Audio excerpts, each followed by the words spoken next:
نحمده ونصلي على رسوله الكريم اما بعد فاعوذ بالله من الشیطان الرجیم بسم اللہ الرحمن الرحیم۔ محترم سامعین ناظرین، السلام علیکم ورحمۃ اللہ وبرکاتہ۔ آج کی اس نشست کے اندر میں آپ کے سامنے ایک ایسا مجرب وظیفہ اس کا تذکرہ کروں گا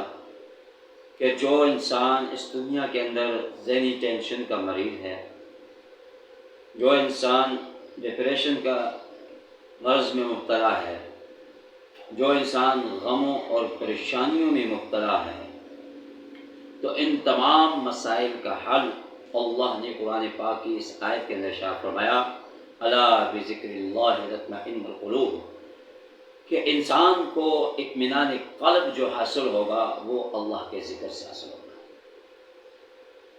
اللہ کا ذکر ایک ایسا عمل ہے، اور اس ذکر کے اندر قرآن پاک سب سے افضل ذکر، قرآن پاک کی تلاوت کرنا۔ جو انسان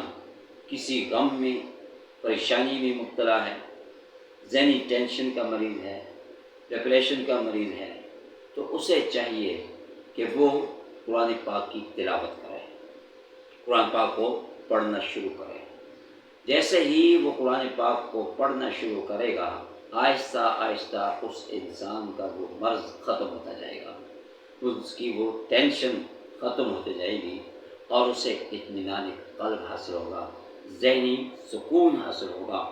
اسی حدیث پاک میں اللہ کے پیغمبر صلی اللہ علیہ وسلم نے فرمایا، اگر تم غموں سے چھٹکارا چاہتے ہو، ذہنی ٹینشن سے چھٹکارا چاہتے ہو، پریشانیوں سے چھٹکارا چاہتے ہو، تو پھر تم اپنا تعلق قرآن کے ساتھ جوڑو۔ اللہ کا کلام، اللہ نے اس کلام کے اندر اتنی تاثیر رکھی ہے کہ جس نے بھی اس قرآن پاک کی تلاوت کی ہے تو اللہ نے اس کو اطمینان قلب حاصل فرمایا ہے،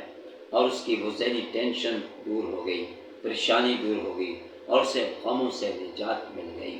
تو اس لیے قرآن پاک کی آیات کی تلاوت کرنا، چاہے وہ آدھا سپارہ ہو، پاؤ سپارہ ہو،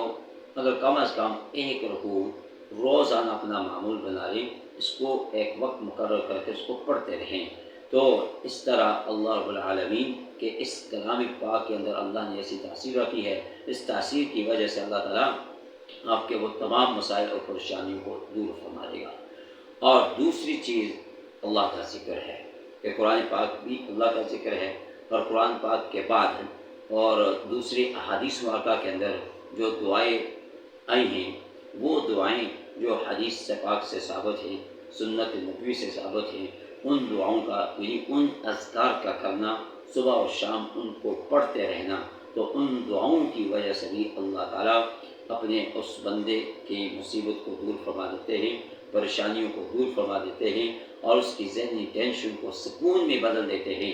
اور یہ ایک ایسا عمل ہے کہ ٹوٹے ہوئے دلوں کو اطمینان قلب عطا فرما دیتے ہیں، ٹوٹے ہوئے دلوں کے اندر فرمایا کہ سکون نصیب فرما دیتے ہیں۔ تو